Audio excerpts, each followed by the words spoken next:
Devlin, Untamed.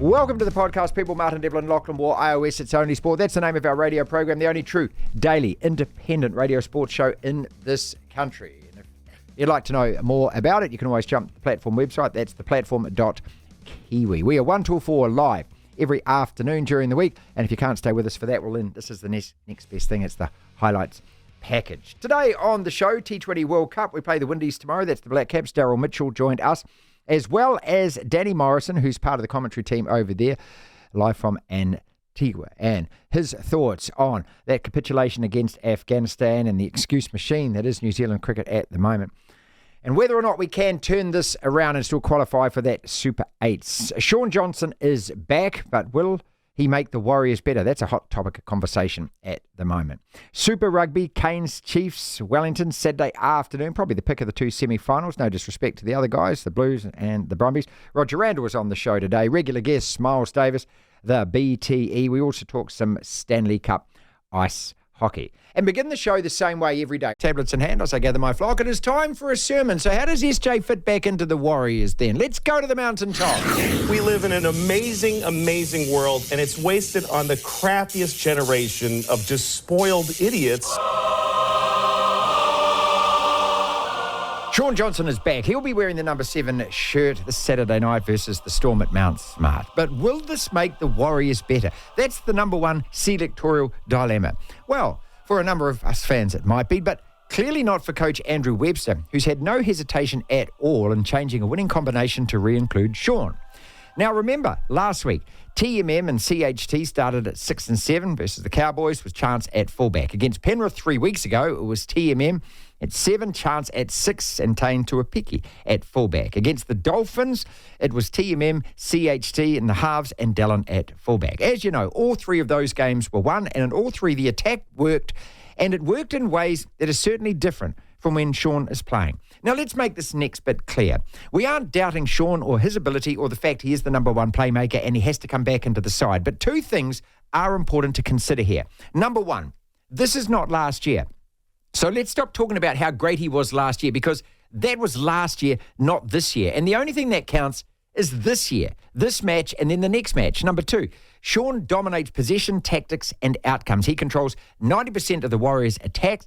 He has been, when on field, the sole kicking option. And that is what I believe has to change. The Warriors have been better with different kicking options.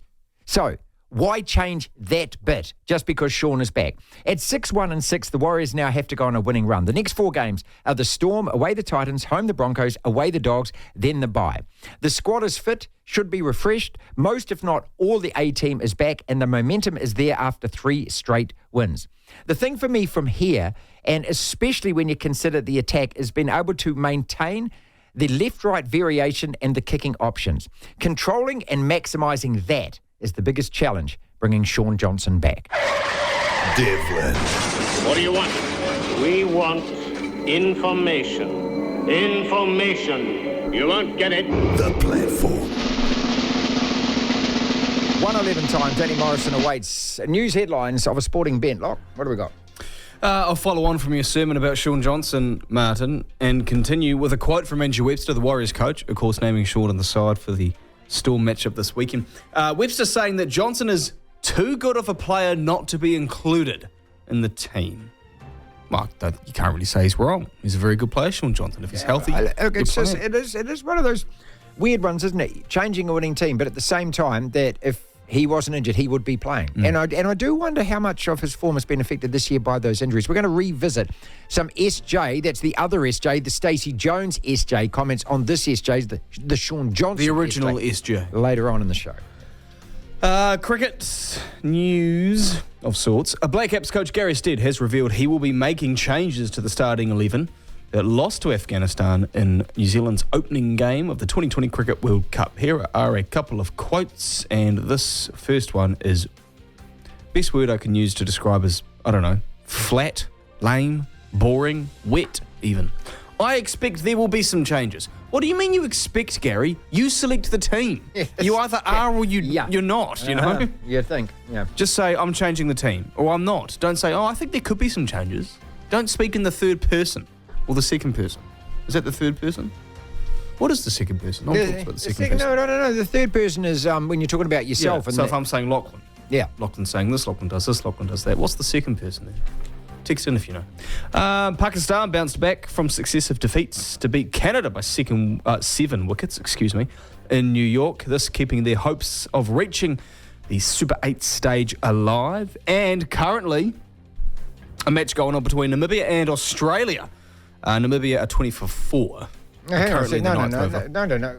Are they? Oh, have they started out? Because there's one of them that's rained out. Which one was rained out? It could be this one, actually. I've got the Google scoreboard. It doesn't have weather. So maybe that's been rained out. Nepal, Sri Lanka. Yeah, match Sri Lanka was, yeah. Okay. Yeah. There you go. Let me expand my scoreboard here. Yeah, you are correct. Sri Lanka Nepal match abandoned without a ball bowled. Rory McIlroy and his wife Erica have, quote, resolved their differences and dismissed the divorce petition that the famous golfer filed for last month. Rory McIlroy had this to say: over the past weeks, Erica and I have realised that our best future was as a family together. Thankfully, we have resolved our differences and look forward to a new beginning. What's changed here? Erik ten Hag will remain as manager of Manchester United following a post-season review by the club's board. Martin, how happy are you about that? Yeah, delighted actually, delighted for him. And you know, I just can't wait as all the British scribes all have to admit that they got this wrong. So there will be a backlash against Erik ten Hag in the British press. But yeah, I've maintained it the whole time. I've never changed my attitude. Keep him, get rid of half the squad. Cristiano Ronaldo, at the youthful age of 39, scored a double as a classy Portugal side signed off before Euro 2024, comfortably beating the Republic of Ireland. The final score there was 3-0. João Felix getting the other goal in that game. 16-time champion Joey Chestnut has been banned from the world-famous Nathan's hot dog eating contest later this year. According to the Major League Eating, that's spectacular. There's Major League Baseball, there's Major League Eating. Oh, I love it. The organisation that oversees professional competitive eating events, Joey Chestnut will not be able to compete over his decision to endorse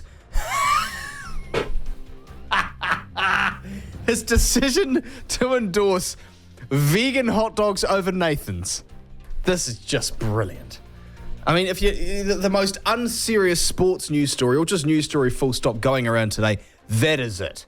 I love it. I absolutely love it. And just finally, a bit of a weird, slightly troubling story. Footage has emerged of Tyson Fury, British heavyweight boxer, being led out of a bar in Morecambe by security staff.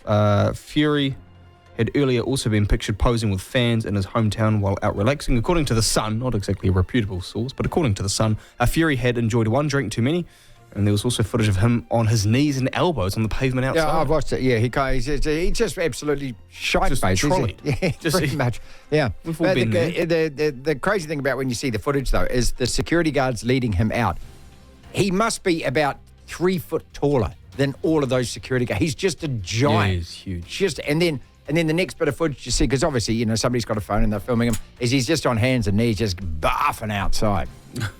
Sounds familiar. Well, everyone does it, don't they, eh? But, you know, these days there's always someone filming it. Friday night outside the front door of the War household. As in my flat, not mum and dad's place. And I just finally I'm getting real sick of these articles. You're doing it every week. An article by Stuff comes out pretty much on Tuesdays or Wednesdays every week about All Blacks players and selections for this year. The title is All Blacks Barometer. Who will play England Test? Pretty much the same article they've rolled out for about 6-7 weeks now. I'm getting sick of it. Please stop it, Stuff. That's what's making news, Martin. Devlin. Oh my goodness me! The platform. Danny Morrison played 48 tests for the Black Caps, 96 one-day internationals. He wasn't around when T20 cricket was going, but he spends most of his working life now travelling the globe, calling the game. He's in the West Indies, covering the T20 World Cup. And we spoke to Danny from his hotel in Antigua today, all about the Black Caps. Yeah, that wretched defeat against Afghanistan. And can we resurrect it? Can we rewrite that ship before we play the West Indies tomorrow? Finn Allen for a start. I mean, I've been so angry and wild about this for a couple of days. Look, and it's not that I hate the team or hate the players, but I actually do hate the way that they have so underprepared for this and the attitude and arrogance of them. You knew, I knew, the world, anyone who understands cricket knew that a left armer was coming at him, angling it into his pads or the wickets, right? We all knew that was the first bowl. And what did he do? He threw it like a baseball bat, mate. And this is what the frustrating thing is. These guys are better than this. And we deserve better from them than the attitude that they've displayed or going in there so underdone. That's entirely fair, isn't it? Yeah, and I think most people, and you get on social media and what have you, and a lot I saw on that was those two embarrassingly arrogant, that it's just a fair call because you can't tee off like that from ball one when you haven't played in a match situation for some time. And that's just not on Phil Allen, it's the others. You're trying to play flamboyant shots and you haven't been in a tough match situation, even if it's a warm-up. I think the Aussies played 2 warm-up games before the tournament kicked off in earnest. And you can't expect it. Given the conditions, they had one training on it, and to me, I can't believe they didn't have, even against the club side, the Black Caps having a bit of time there. The big thing that goes against New Zealand cricket, and I think sports lovers appreciate it, but they won't like to hear it and think, oh, Morrison, please, just because you work on all these franchises, is that New Zealand cricket, in terms of competing and paying these guys, most of the good players, the top players, let's be honest about it, play in the IPL. And they play there because they earn good money for their families and what have you, in a certain window of playing days. And that was the deal. That a lot of those guys were involved there in Chennai. Kane Williamson, although he didn't play and didn't that show up, he hadn't played for the Gujarat Giants. So it just showed you where they were at, and he hadn't had a game. And then Devon Conway had broken his thumb, hadn't really played a serious game for 3 months. And then you expect him to keep in a really pivotal position. Keepers are, and so you could probably hear Ian Smith's voice on the commentary on TV. He was fairly angry. No, and understandable. And that's how the reaction. That's how we were all watching it at home as well. Look, between yourself, Ian Smith, and Dooley, and all your comments were just simply honest. All you were doing was saying what we were seeing. And when Gary Stead last week, mate, said, we're having centre pitch preparation. I've never heard that before. What does that mean, Dan? Do you stand around the centre of the pitch, do you, and talk? Is it? Have a cold one. Yeah. Pour me a draft. Yeah. No, in all seriousness, but they had that in terms of you can have a net around it and the bowlers will bowl there, or you can have an open wicket practice. Now, that's fine, but it's about how much of it are you doing. But you cannot forsake that in a match situation, even if it's just a warm-up friendly. And the Aussies played Namibia in a warm-up friendly, and they did that. So there's a bit of edge about it. You want to do well in a warm-up game, even though there's nothing on it. But you're leading into a World Cup, for goodness sake, and you're playing in international opposition. And so you can't not. The other thing I think I heard bandied around, look, we're a tournament team. We do well at white ball tournaments. Fair play. And all the history of a lot of us before that, right back to about 1979 when New Zealand made a World Cup semi back there in England in 79. And we've made a lot of semi-finals. And finally we make a couple of finals. And, okay, they don't go away. But still, we do well as a little nation into the business end of it. But this one just showed you how unstuck we came because we hadn't prepared enough as a group. Talk to us about, and look, and, if we beat the West Indies, we go on from here, maybe they can turn this around. But in the mind's eye of a lot of us fans, they've lost a lot of respect here. It's simply about, the pride of playing for New Zealand and, having some guys arrive late complaining of jet lag because they've so supposedly spent time with their families. All of this, you get our women's captain, Sophie Devine, doesn't train with the team. She stays in Perth, doesn't come to New Zealand to train. I point the finger at the administration here, mate, and the Players Association and the new CEO, Scott Wiener, can say, seize back control of this. Playing for your country is the highest honour. If that's not good enough for you, if you'd rather go and play franchise cricket or whatever, that's fine. I don't have a problem with it. Go and do it. But you can't have it both ways. If you want to play for your country, commit to playing for your country. That's all we ask as fans, man. Because we're all numpties and that's what we dream of, Danny. We think if I was playing for my country, that's what I'd want my attitude to be. Yeah, it does, and there's no doubt, and I think it should still be there. I think they're juggling a few different scenarios, and the classic example is Trent Boult. Bolty now didn't take a New Zealand contract, and that's fine. He hasn't taken a New Zealand contract, so he wants to earn on the franchise circuit, but he's still performing. Look how lean he is, look how fit he is, look how motivated he is to do well. and I think that underlines that scenario. The frustrating thing is that around this time of the year, you've got a thing called the IPL, and you get a World Cup now in this month, because normally, and I'm talking about the men's game, men's World Cups are that October-November window for the ICC. So there are a couple of things going against them, but I'm with you. I understand that sort of frustration and annoyance. That going, hey, listen, you need to be available for New Zealand if you want to play. This is part of the pinnacle of playing for your country, and I agree. It still holds massive kudos, and so it should. To hear the full interview, download the platform at the App Store. Via Platform Plus, you can go back and listen to the whole show and all of the interviews in full.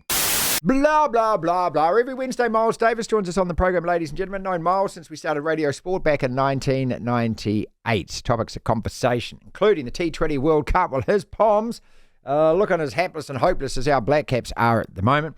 Plus a good look at the European Football Championships. The Euros start this weekend, and it's on TVNZ+. Did you know that? I just assumed it was on Sky. No, it's on TVNZ+. Chiefs versus Canes in the capital. Lots to chew over with Miles. The T20 World Cup to start with. We just had Danny Morrison on, and Gary Stead is obviously, gone to PR Training 101 again, and he's kind of trying to soften his comments from last week about no warm-up matches. He's now actually saying today, we did have the opportunity, but we just, we couldn't get these organised and they wouldn't let us play them late. But the key quote that no one's reporting is he said, we knew about this months ago. So if you knew about it months ago, well, surely you could have actually had time to do something about it, couldn't you? I mean, I just don't think there's any excuse for this lack of preparation. I think it's disrespectful. Neither do I, and I don't think there's any excuse. And we spoke about this last week about the players, certain key players going on holiday for a couple of weeks before they, when in essence all they've been doing is having a holiday in India anyway. So I think he really is skating close to the wind now, or sailing close to the wind. I think his job's in peril at the moment, Gary Stead. There's been sort of rumblings going for a while now. The Afghanistan result was Afghanistan are a decent side nowadays, especially in those shorter formats. But it was just the nature of it, wasn't it? The defeat. Yeah, hell yes. And the nature of it was, really put them on the back foot. And I mean, if they lose to the Windies, they're in essence just about out. Oh no, they would join you lot. They'd join you lot in the second division of World T20. Mate, I tell you what, I thought the ODI World Cup was better.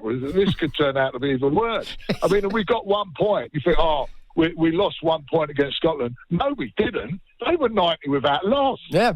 We gained 1 point thanks to the weather against the old sweaty Sharks. Now, Australia look like they're reaming the old Namibians. Yeah, totally, mate. Yeah. Pardon me. So if they win that, they can go out against Scotland and say, let's just have a bit of a laugh, again there. Let Scotland win and England are gone. That would be so. Look, see, this is, I would hope that thought comes into their head, because that thought came into my head. And if that was the case, this is Australia and England at cricket, man. There's no love lost at all there, is there? Just speaking of your national teams while we're on it, though. So Steve Borthwick, who I know that you rate as highly as David Moyes, the coach of the England rugby team, he's, I'm reading that he's working on this plan to just create history and win a test match here against the All Blacks. You're bringing a couple of ex-Kiwis who are playing for you. I like that. We've already done that. Last century, mate. It was last century. We did it in 2003. Good point. Actually, good point. It wasn't last century. You're right. Actually, but do you rate yourselves? Do you give yourselves a chance? Because you should, given the fact that this is an All Black side that still has plenty to prove. We haven't all of a sudden got this brilliant new pool of players. We've still got the same lot over the last 3 or 4 years that have lost a lot of Test matches. Do you know something? I think the squad they're sending down there is probably the stronger, not the usual BC side that we would have sent down. I think the squad looks pretty decent. But if we'd have had the coach that we should have had, who's now coaching the All Blacks, I would have fancied our chances. But with Borthwick, I'm not convinced by him at all. I did see a big improvement in the latter stages of the Six Nations. They sort of dug a little bit deeper. But there's still the amount of... Well, you played well against Ireland, mate. You were bloody good against Ireland. You were convincing. Yeah, I know, yeah. But, I mean, Yeah, but you know, if you look at the amount of players that we've got, when you see Danny Care still running around, coming off the bench and playing for England, you think, is that it? I mean, I was still at school when he started playing. Isn't that brilliant, eh? And you think there's got to be more talent floating around, and why isn't it getting developed? Why isn't it, getting the chances? Whereas New Zealand seem to, mind you, talk about Aaron Smith's been there for 100 years and now he's gone, you're panicking. But you'd expect England got so many resources, they spend so much money, you'd expect a little bit better in succession planning. What is the deal with England? Miles is with us on the platform, people, every single Wednesday. Sport equals MD squared, and that's Martin Devlin, Miles Davis squared. So what is it with, why you always... No, Miles Davis, Martin Devlin squared. I'm sorry.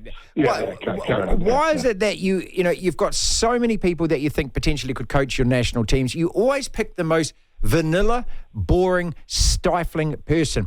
Southgate is that guy. Look, my kids are on to me last night. They're saying, Dad, we want to obviously punt on the Euros. England have got a great chance. I said, England have got no chance because the further it gets through the tournament, their coach, all he thinks about is nil, making sure that you don't concede goals, which means that your whole focus is looking backwards towards your own goalkeeper as opposed to forwards. You got a generational midfield there, just like you had Scholes and Becks and Gerrard and Lampard, and couldn't get that right. Now you've got a brilliant midfield. You've got Declan Rice who can actually play that fifth kind of midfield defender role. You don't need five across the back. You've got a great front line, but he puts Harry Kane at the halfway line. Mate, I know what's going to happen here. You got to make the quarters or the semis, but it'll be a penalty shootout, or you'll go out 1-0, won't you? Yeah, exactly. And the thing is you talk about a guy that's very cautious or pedestrian in the style he plays, very fearful, and we're not very good at defending because we always concede goals. So that tactic's obviously not working. I've told you this before. In my opinion, it's only my opinion, I think that we've got the greatest pool of attacking talent in my lifetime, probably. Like in terms of depth, the amount of players that you could bring in there and bung out if you wanted to have an attack, if you wanted to transition the ball quickly and let those front players have a go at people rather than fanning it around, let the opposition defence get two banks of five and then try and get through them. It's farcical. I agree with it. And I don't know why they go for the vanilla ones, but I've got an inkling. I think it's because the administration are still there in their stuffy jackets and pink jeans and funny coloured ties in the FA, in the rugby union, and they haven't advanced. They haven't got new positive thinking. They're just, no, I don't like Terry Venables. I don't like the cut of his chin. Brian Clough, no, we can't have someone like that, And they go for that vanilla flavoured one. And they do it the same in the rugby. They should have been if I'd have been there, I'd have been chasing after Razor. Why the hell wouldn't you? You've seen the All Blacks mucking him around. You go out there and grab him.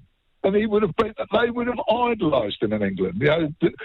Contrary to the popular opinion over here, English rugby fans love the All Blacks. They love New Zealand rugby, and they would love to have had him over there. To hear the full interview, download the platform at the App Store. Via Platform Plus, you can go back and listen to the whole show and all of the interviews in full. The Tight Five. 5 separate sporting topics. When the bell dings, we go on to the next topic. T20 result, Australia versus Namibia. 72, all out, Namibia. You'd expect a scoreline like that if these two sides met in the Rugby World Cup, wouldn't you? Or maybe not if it was Australia, maybe if it was another country playing Namibia. There is a new head of Sky Sport, ladies and gentlemen, and guess what? It's a guy. Knowing how the way Sky Sport operates, that's called a diversity hire these days. That's not bad, is it? That's not bad. SJ comes back. I'm going to give you some stats about the kicking last week. Is it a good idea, Lachlan? Are you happy for Warriors fans that Shaun Johnson will be running the cutter? I'll never be happy for Warriors fans. Okay. I'll be happy for them if they're wooden spooners. ETH is going to remain as the Man United manager. Brandon Smith, what the hell's going on there? And let's just kill it right now. No, and no. If anyone in the Warriors administration is thinking of getting this guy across, no. The answer is no. And Rory McIlroy, eh? A man whose form can just swing on a dime. Back with her indoors after he had filed for divorce just a week or so ago. How does that work? I've been divorced. Is there anyone out there? Actually, no. Richard Burton and Liz Taylor got married a couple of times, didn't they? Might have been 2 or 3 times. Is anyone else? They didn't get married and then again like 2 months later, did they? A couple of years later. I mean, Yeah. is anyone out there left their partner, been divorced or completely separated or something, and then got back together? And especially if it is within the Rory McIlroy time frame of just a couple of weeks.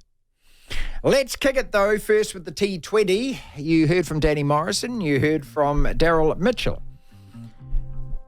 I'm not softening my stance. I want this team, to come home with its tail between its legs. But that doesn't mean that I don't like the players, per se. There are some players that I think, as far as the Black Caps are concerned, are very selfish, self-centred, and they're only playing for New Zealand now because it's a convenience. And that I just abhor. In terms of Gary Stead, I think, look, Gary's gone to the Mark Robinson Management School of Sporting Cliches, hasn't he? It's just a shame. He's a really nice guy, Gary, but, he's obviously got no control or say in any major matters concerning that team. Because to say that we couldn't get any warm-ups organised and we've known this for months, Lachlan, that's not good enough, is it? If you've known it for months, the Aussies ended up playing warm-up matches and they had, the bag man out there, they had the lady doing the lunch plan and the slips. They didn't care. They actually got out on the pitches and they practiced, and guess what? They're winning all their matches. Yeah. I mean, in terms of the Black Caps and in terms of the situation that they're in, look, I don't know. I said it sort of yesterday. I'm almost tired of the whole thing because I hate the way that they carry themselves. I hate the smiles and the faces and the fist pumps from guys like Trent Bolton when they're getting wickets late in the innings that they're bowling, that is.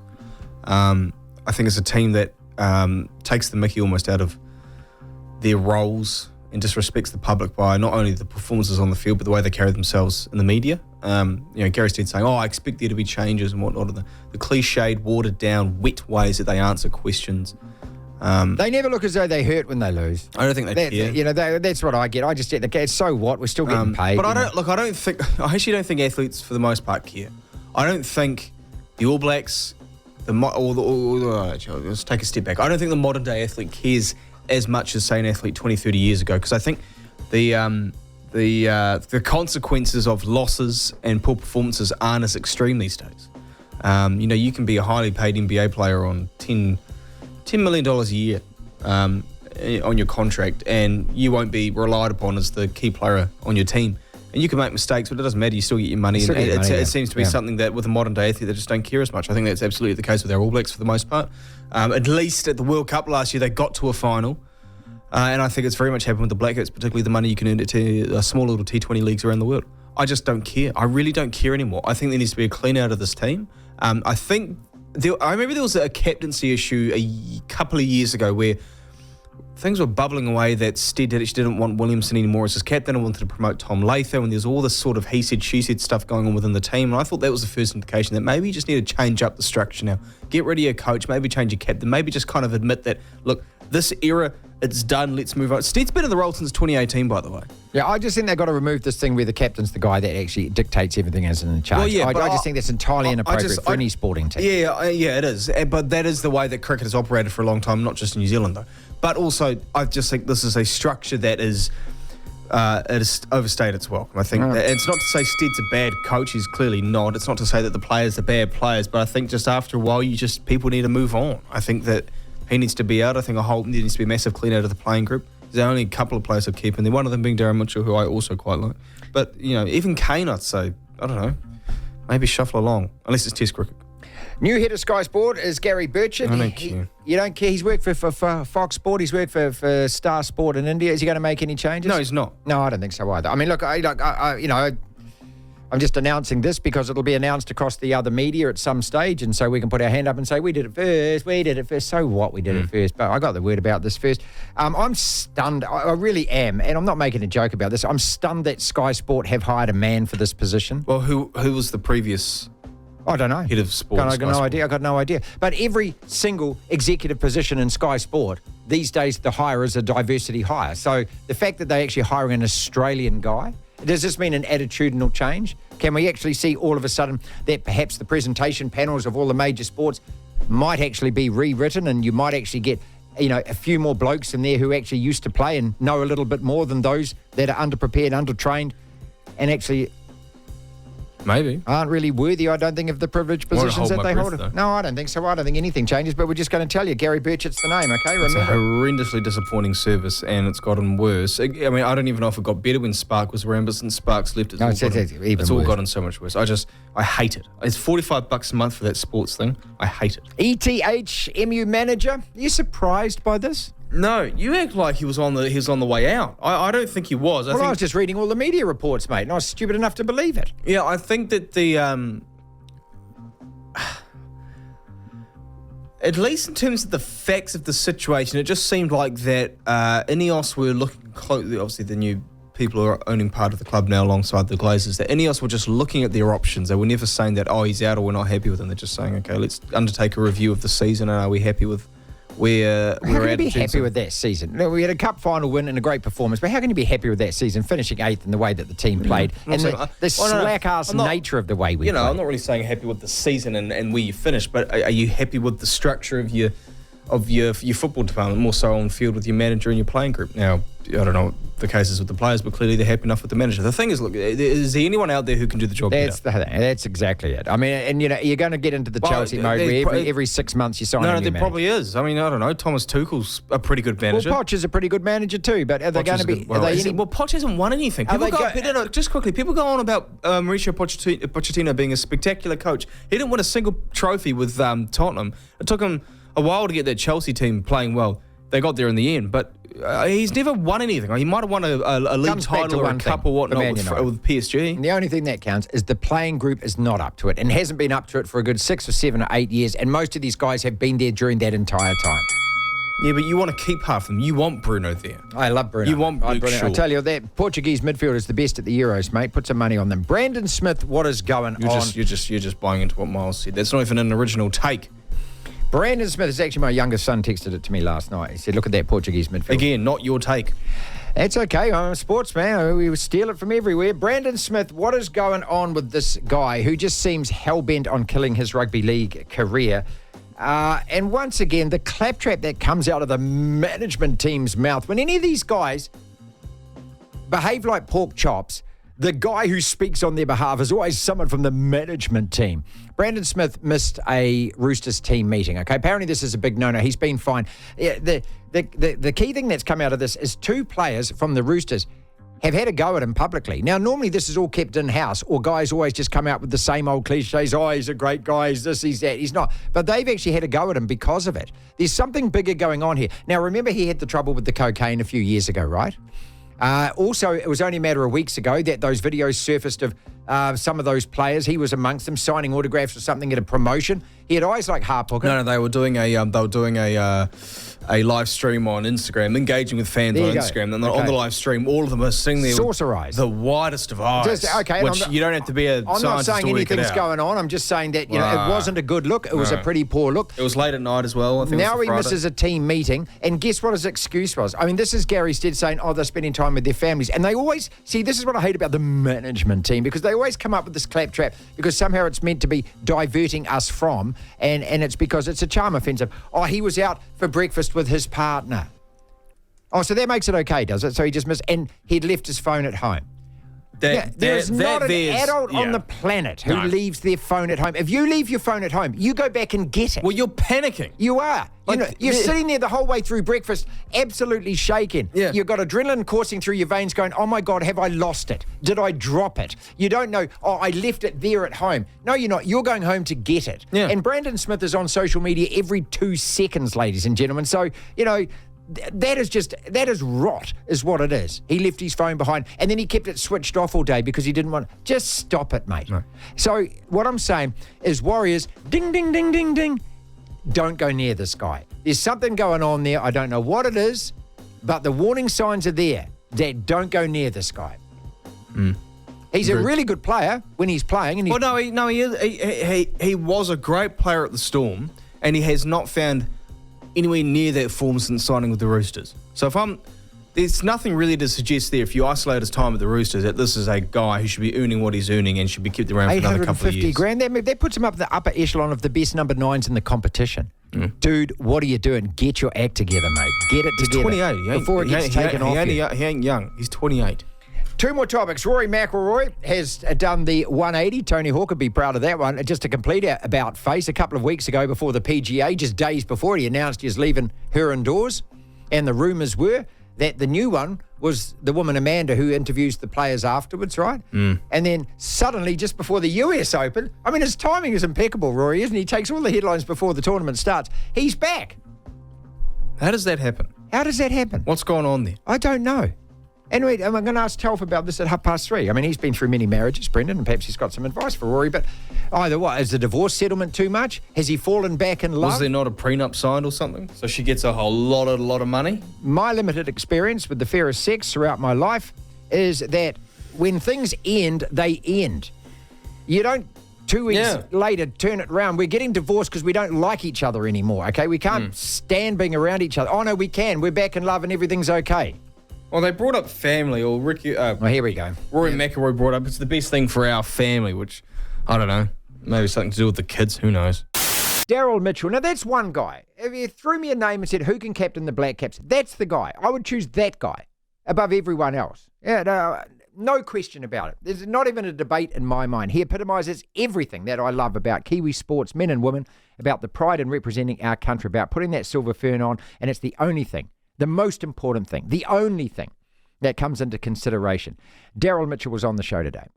Mate, look, I've been really critical, and a lot of people have after that performance against Afghanistan. It was so disappointing, and we were all kind of finger-pointing at the fact of a lack of preparation. Can you explain exactly what you guys did get up to before that game?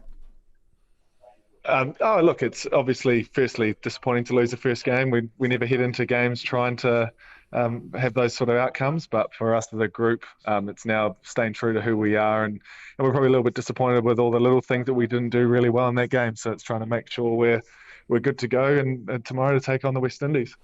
Do you feel like you were adequately prepared, all of you, for that match? Look, for me personally, I've been 2 months at the IPL, played 13 out of 14 games, and I don't think there's much better preparation than playing T20 cricket.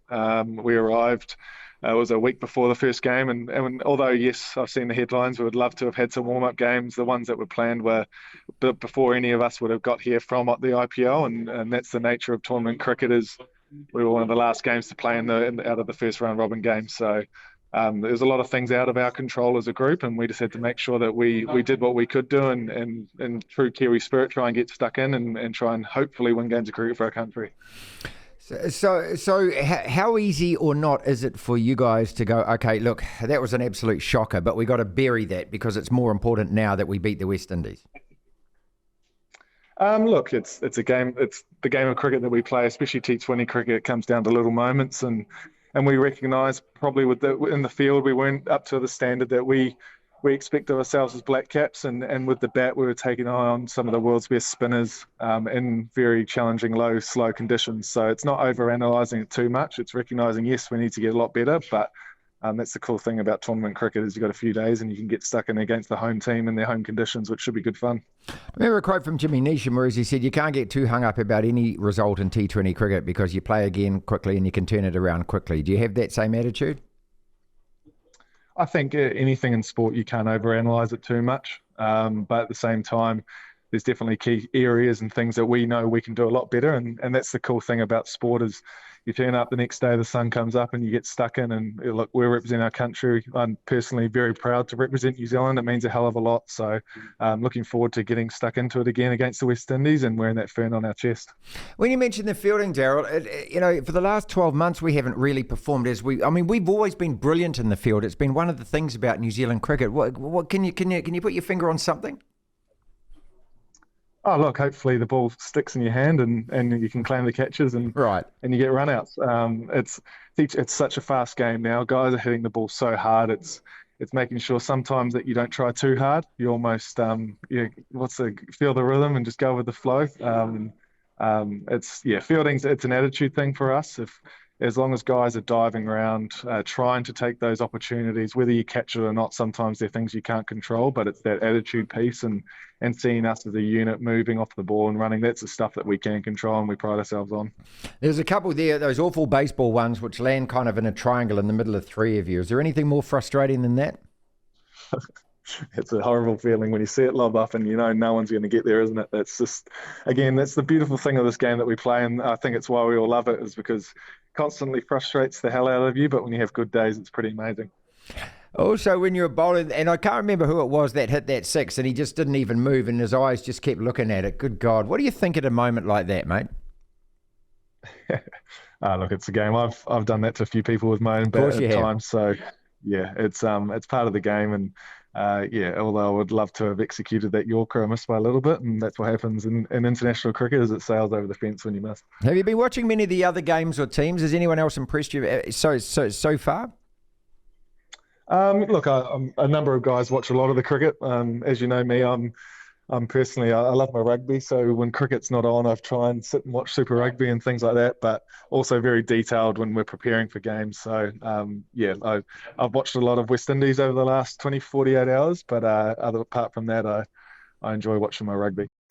Canes versus Chiefs, Saturday afternoon, 4:35. Is it the pick of the two Super Rugby semi-finals? Oh, yeah, probably. I mean, well, it's not been disrespectful at all to the Blues versus the Brumbies, is it? But this one, full of intrigue. A Hurricane side, top of the table. Can they handle the pressure, this young side, against the Chiefs side that should have last year but didn't? And now they're not flying under the radar, but they're playing without that same pressure the Hurricanes now have, that weight of expectation. Roger Randle, assistant Chiefs coach, joined us on the show.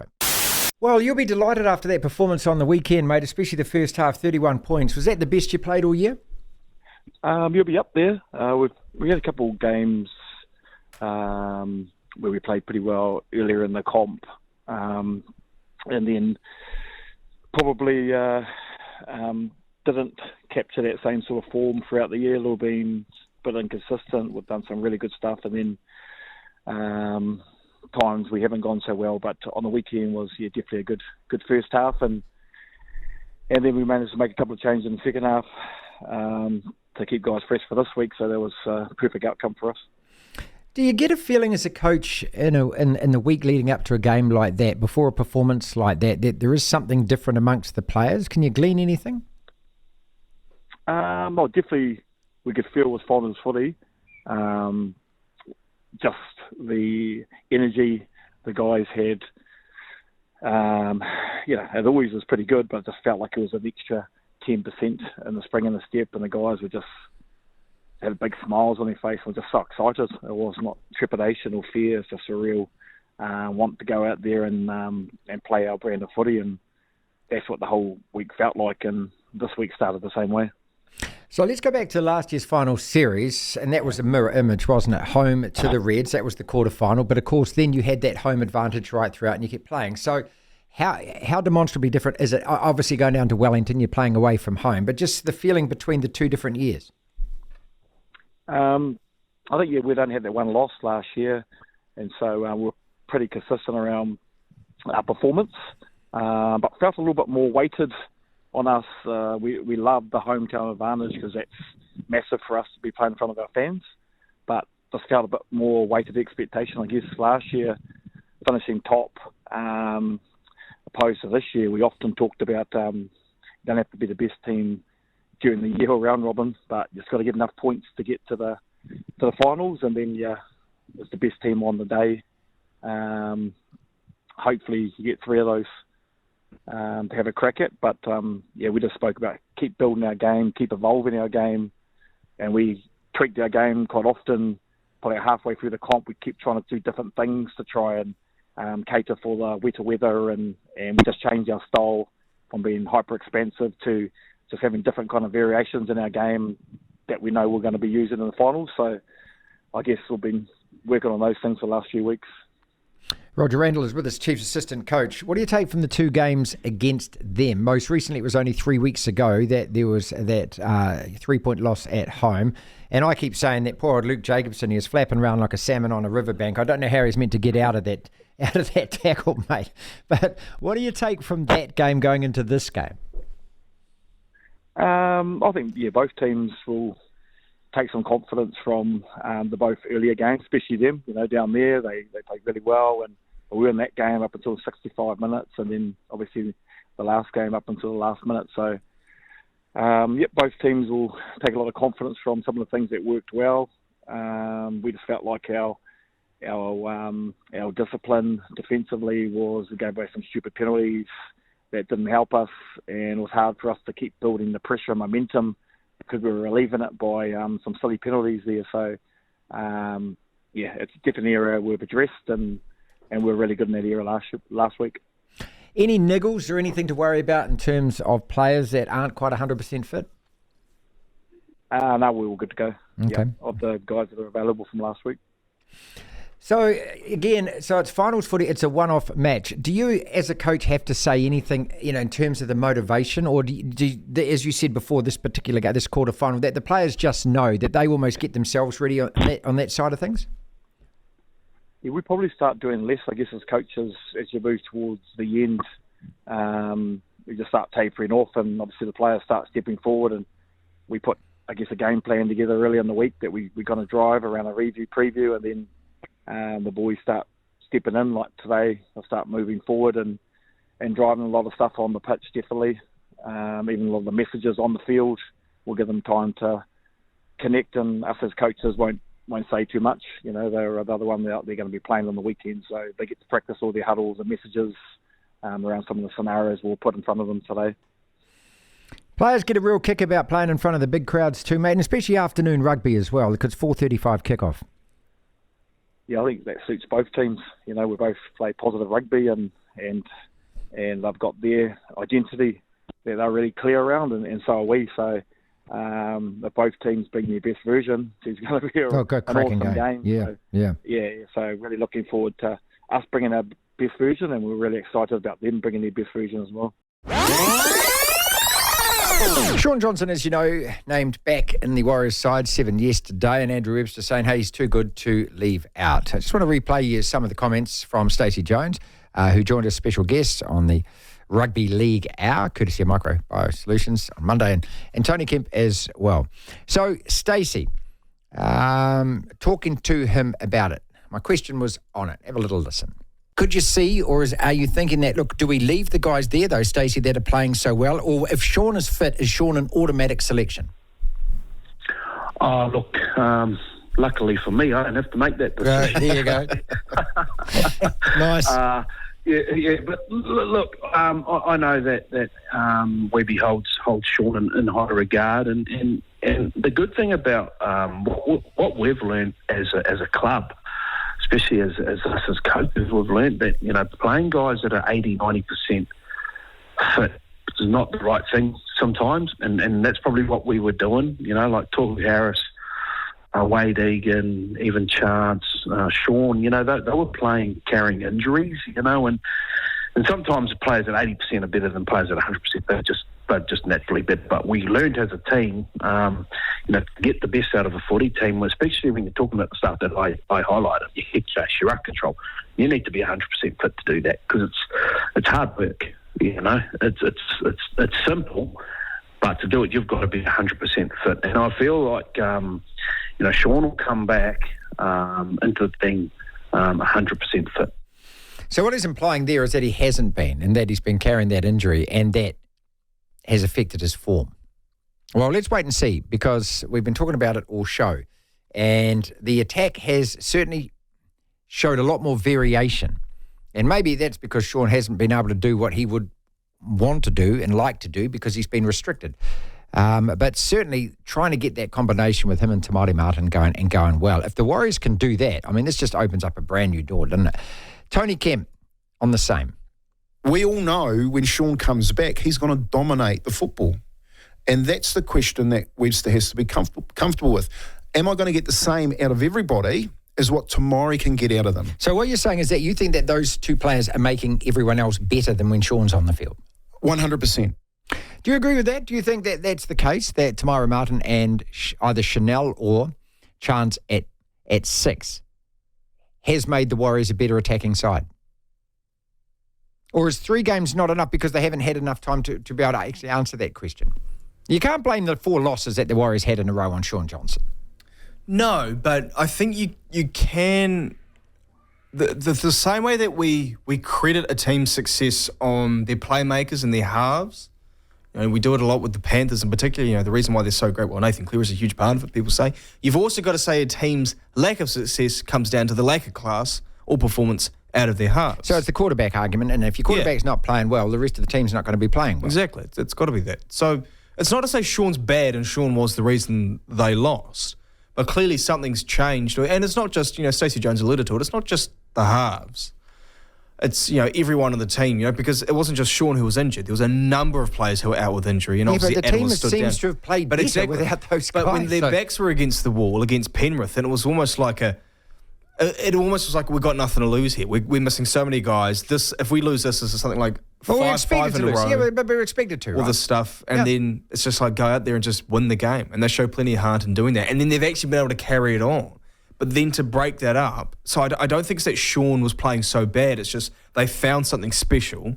Why then break that up? I guess the question I'm asking is, does Shaun Johnson, and this might be outrageous to suggest, restrict getting the best out of Te Maire Martin? I mean, yes, absolutely. Can those two play together?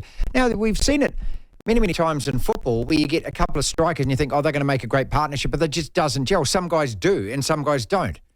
Is this one of those situations where both guys are fantastic and on their own, could probably do the job equal of each other, but together you expect them to be a lot better, but they can't, for whatever reason, play together? I guess we're going to find this out over the next couple of weeks. More from Kempy. Okay, so your rookie coach, get NRL Coach of the Year last year. Here's a real good chance for you to grow. You throw Roger in reserve grade with Shaun. Because the team... They're not going to do that, mate. They'll never do that. They can't do that. I know they're probably not going to do that, all right? But if you look at what they've done over the last 3 weeks and how well they've got the team oiled and rolling down a football pitch and putting pressure on top teams and winning these games, I think you have to start to make your mind up. What are you doing? Are you actually coaching the team or are you coaching a couple of individuals? I don't know how serious this suggestion is. There's just no way it's going to happen. There's no way that either of those two players are going to be playing reserve grade. I mean, how happy would they be? I mean, if they're fit and ready... Hold on. It's just not about how happy they would be. It's about is it best for the team. Well, if they're fit and ready to play, they obviously play, don't they?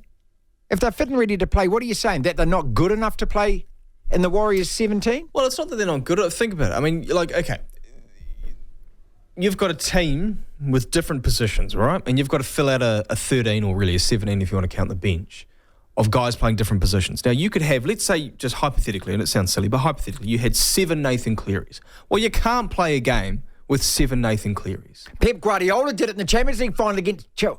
Yeah. Well, that's right. It didn't work. He played, 6 attacking midfielders, didn't he? Essentially. Forgot a centre forward. Yeah, and then brings on Sergio Aguero, and it's a little bit too late. Chelsea ended up winning the game. But the point is that you've got to fit, you've got to play guys in certain areas. So the Warriors they actually probably have one of the deepest halves units in the entire comp, where you've actually got 4 guys, if everyone's healthy, when you include Luke Metcalf, who can slot in there. But when you're looking at the outside backs, it's all well and fine, and rugby league's quite fluid with its positioning, so you can do this, but it's all well and fine sitting there saying that, is it Roger, it's Chance at fullback, okay, if it's Chance, okay, where are we putting Roger? Well, Adam Pompey and Rocco Berry are centres, and you've got good wingers in Marcelo and Dallin.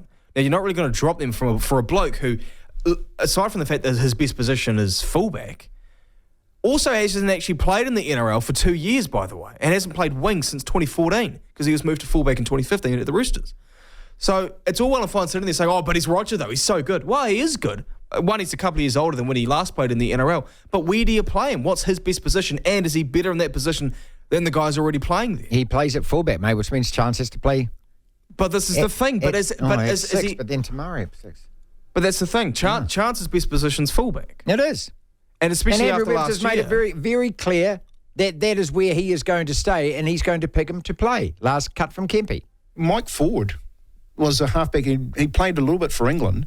He coached Ireland and England, I think. He wasn't setting the world on fire, but he was setting his team on fire.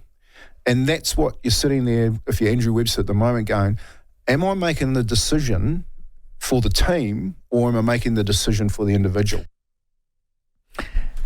it's just so intriguing, isn't it?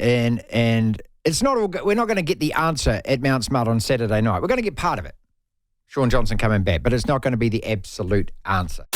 That's our podcast for today. Thank you so much for listening. If you want to listen to the entire show, 1 till 4, Monday to Friday, download the Platform app, and via Platform Plus, you can go back and listen to whatever shows over however many weeks at your leisure, at your listening pleasure. Platform Plus. First thing to do, though, is download the Platform app. Devlin. Unbelievable. Incredible. The Platform.